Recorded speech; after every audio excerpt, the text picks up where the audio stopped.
Yo, what's going on, everybody? It's your boy DisBearity here. So about 14 hours ago, CA or Total War, they posted a 2025 thank you. So of course, as you guys know, I'm gonna be hella late on this because getting off work and just looking at this for the first time. So as you guys see here, let's go ahead. Matter of fact, let's just go ahead and get on to it. Once again, later on, if in the video, if y'all like this video, if you're definitely give it a like. Yeah, appreciate it. All right, so hello friends, here we are again, the end of another year. In a moment to reflect. Several letters ago, I committed myself. There we go. I can't read right now, y'all. So I'm so tired now. The franchise is being more open and transparent, mixed success based on some feedback I see, and this is a chance for me to talk about both of our successors and failures. Thank you so much for your support over the years, be it through praise or criticism. We do read the feedback and take it to heart. Sometimes beat ourselves up about it, how dumb we did a thing, and then plan how we make things get better. 2025 has been a landmark year for Total War franchise.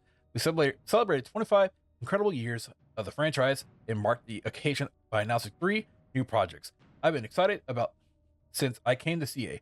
We also shared a first look at Warcore, the brand new Total War engine. To be fair, it's built on top of our last one, so it's a little ship a thesis here. Okay, well, when I was thinking like a rebuild of the engine, you got a total engine from scratch, but I don't know. And spoke about bringing our new games to console. Talk a little bit more about that later. We revealed the world's worst kept secret. We're making a game in one of my favorite universes, Warhammer 40k. At some time, we look at our past, both Total War and humanity, to set our sights on the Middle Ages with Medieval 3. Now, soon? Question mark. I'll write more on why we made the call to announce it. And finally, we are not finished with Total Warhammer 3, as we were revealed Lords of the End Times. It's my hope that we talk about at least one setting that you're excited for. Our anniversary showcase was the first event like this we ever done, and a long-standing ambition for us. We know we didn't get everything perfect in this plan, but aligning 3 projects at a very different stages in their development cycle is challenging. There's plenty of feedback we'll take on board for the next time. That's exactly how it should be. In retrospect, I wish we also spent time celebrating our players and the mods across all our games. But that's something we'll explore in the future. For our first attempt, I couldn't be happier for the teams who pulled this off and gave you a genuine glimpse into the projects we eagerly been building. I'm proud of what we did and happy for what we learned. Those in front of the camera are lifelong Total War fans. And while exciting, it's incredibly nerve-wracking talking publicly about the things you are working on. I'm hugely proud of them all. It was an enormously complex orchestration of presenting the showcase internationally, launching a DLC, and releasing Immortal Empires to Warhammer 1 and 2 players. Over 500,000 people tuned in, and seeing that mix of familiar faces, players coming back after years away, and people discovering Total War for the very first time was awesome. It meant a lot to the team, and moments like that remind us on why we choose to do this thing for a living. In the future, we want to deliver more of these moments. Could a Total War con work? Would you come? Regardless, future events might not all look the same, but each will show that Total War is up to across many projects and where it's going. So, Total War Warhammer 40k. Total War is venturing to the far future. I'm a massive fan of the books and painting the minis. I'm working on a Flesh Terror army, which is a pain because it's tricky to find the decals. I happen to paint the spinny shoulder chapter badge badly by hand. Words don't do justice just how good it personally feels to finally lift the lid on our next game. Yeah, it's been a privilege of a lifetime that we got the chance to reveal the trailer at the Game Awards with the help from our friend and fellow Warhammer 40k enthusiast, David Harbour. It should come as no surprise that the shape of the showcase was different before we got that opportunity, and frankly, the chance to show the hard work of the team on one of the video game's largest stages is something I felt obligated to do. I was there, I watched it live, I texted the team back at home in the UK, Sophia, and so many pictures, while many chose to watch along online at 3 a.m. BSC. What an incredible moment for the team. I watched someone sat just 2 rows ahead of me throw up his arms when the logo appeared on stage in the moment, and his cheer will live in my memory forever. The game is being developed by hardcore fans of the setting. It's personal for us.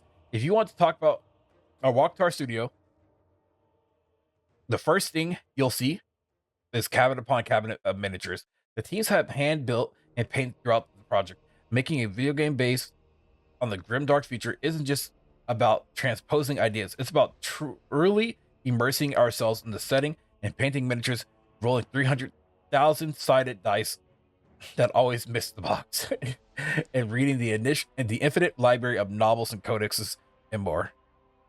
Of course, none of this would have been possible without the constant support of Games Workshop. It's been over 10 years since we first teamed up to develop the Warhammer series, and we're grateful the trust they place in us to bring another one of their IPs to life. Our goal is clear. We can create the ultimate game set in the Warhammer 40k universe, a game where all your favorites from the setting eventually coexist in the vast galactic sandbox. Some of you have already pointed out that this is what the next 10 years looks like for CA. It's going to take quite a bit of time to get everything in the mass 40k catalog that deserves a place in the galaxy. Yo, that is amazing.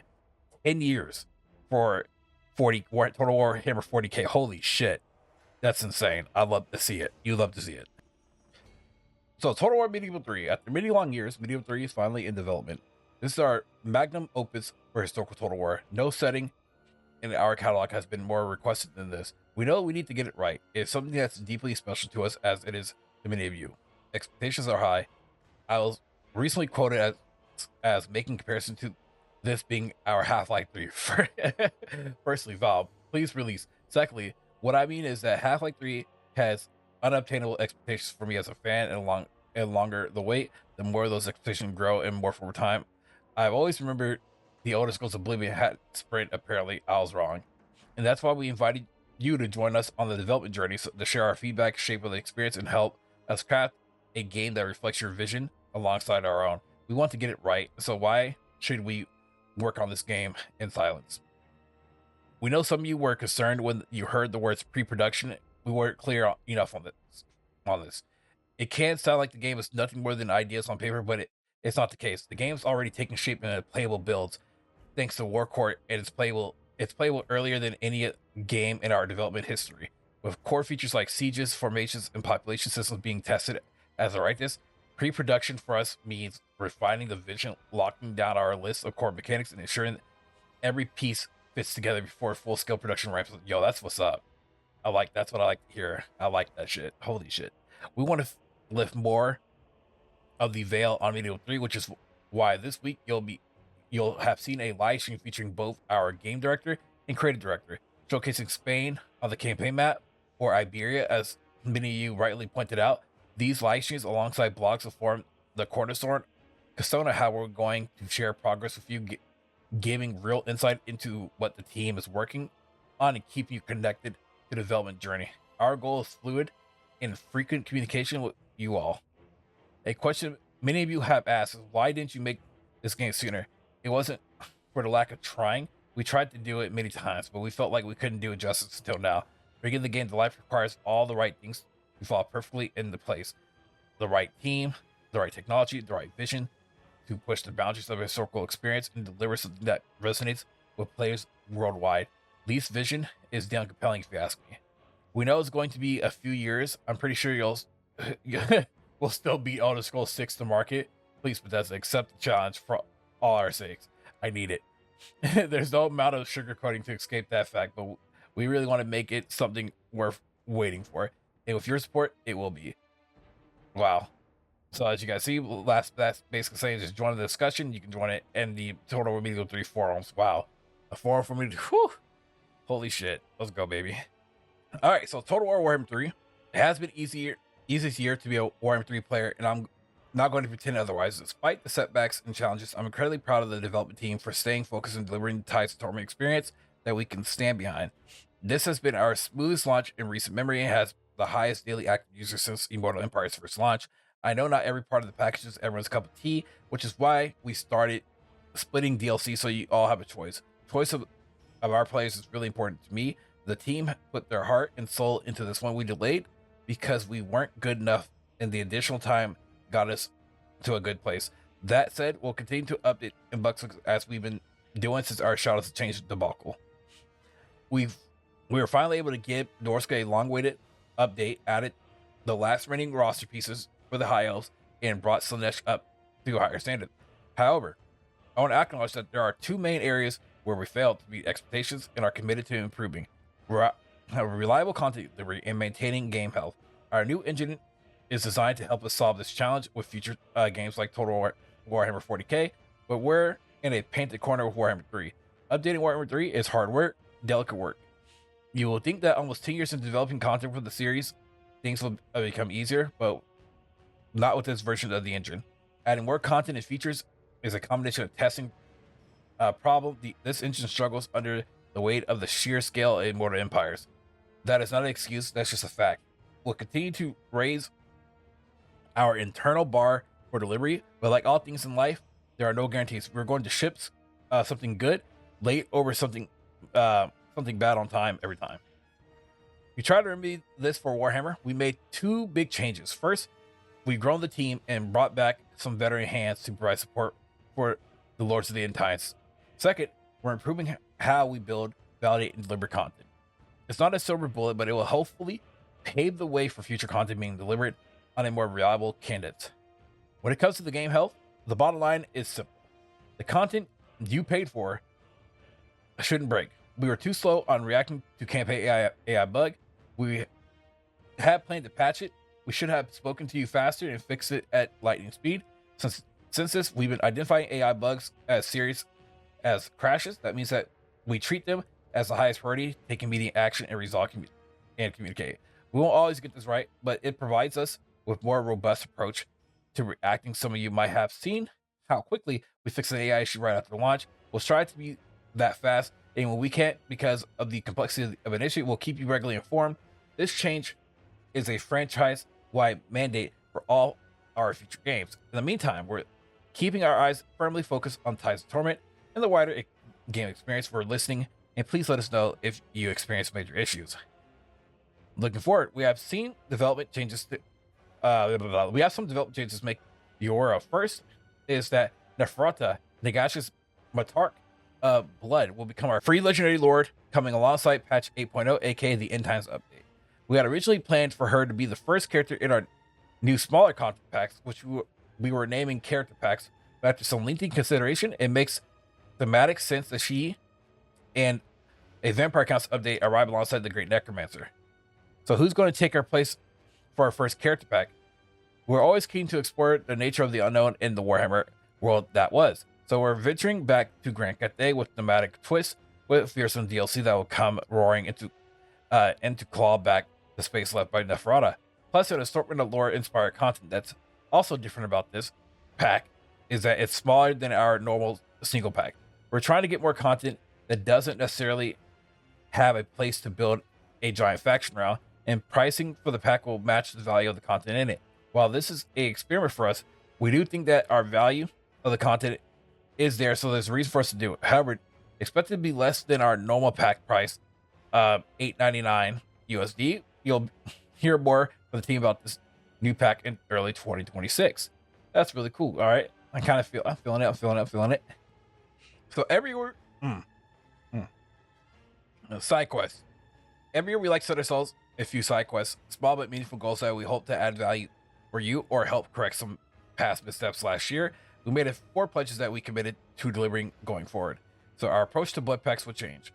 As you have seen from the Total Warhammer 40k and Media with Theory announcements, we believe that blood is essential to forge an authentic strategy experience that truly immerses you in these worlds. Blood will remain a core part of the franchise whenever it's thematically appropriate. No, this isn't a hint to anything. We just want to remain flexible. Blood for the blood god always. Total War launcher would be removed. The launcher is no more. We want your game experience to be as smooth as possible, so now you can jump straight into the game from your platform of choice. I never understood why we had a launcher in the first place, as Steam is a launch exception for those with more experimental amplitude. Mods are still available through early access mod manager. Okay, that's cool. Factions will no longer be a pre-order bonus. Wow. So that kind of stops the whole chaos, faction pre-order bonus thing, right? So they're gone. Total Warhammer 40k will be the first major game in years without one. We'll still offer pre-order bonuses, but we don't believe you should miss out on content just because you didn't buy it for the game. has proved itself. I mean, that's true. That's very true. Shadows Change will offer individual purchase options alongside race updates. The final piece to make this right challenge of that launch justice for the middle event was that we rolled out in 6.1 in March following March, featuring new updates for Kisley, Zeech, and Grand Cathay alongside 2 new units and a host of bug fixing. All right, and then the last piece here, historical restoration. Looking forward, our side quest for 2026 is the beginning of a more ambitious one. Our new titles are very much focused of our attention, but when where we can want to go back to some of our legacy titles and give them some much needed quality of life updates. These various size and scope depending on the title. Some might focus on bug fixing to make player experience smoother, while others might see more robust improvements like features like game mechanics. There's a lot of dust to brush off with some of these games. In some cases, the source code is lost completely. Back in 2004, as much as a much younger and less forward-thinking studio, having code on a single developer's machine must have seemed like a fine idea. Wow, so they lost the source code. Holy shit, to some of their games. Holy shit. However, resourcing these will be a bit of a challenge given how full our hands are across the projects you both know and don't know about. So please be patient. Ultimately, myself and the team want to ensure our games, whether they're old or new, function as intended with modern hardware. I'll be happy if we can get to one of the older games in 2026. In industry jargon, it's a stretch goal. All right, so this is the end of this. I want to say this. I really like how transparent the CA is becoming as a studio. Now, as they said, there is a lot of hits and misses with this, right? And they're not always going to hit the mark. But I do like the transparency in how they are, basically trying to treat it. They're actually kind of basically treating us as adults, when it comes to Total War, vice versa.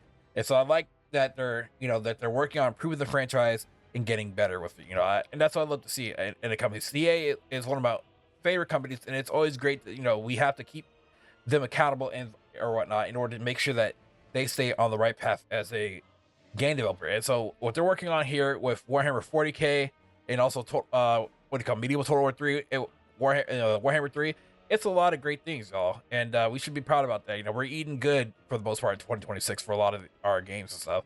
And I hope to see that Warhammer 40k gets a 2026 release or as early as 2027. That would be pretty great.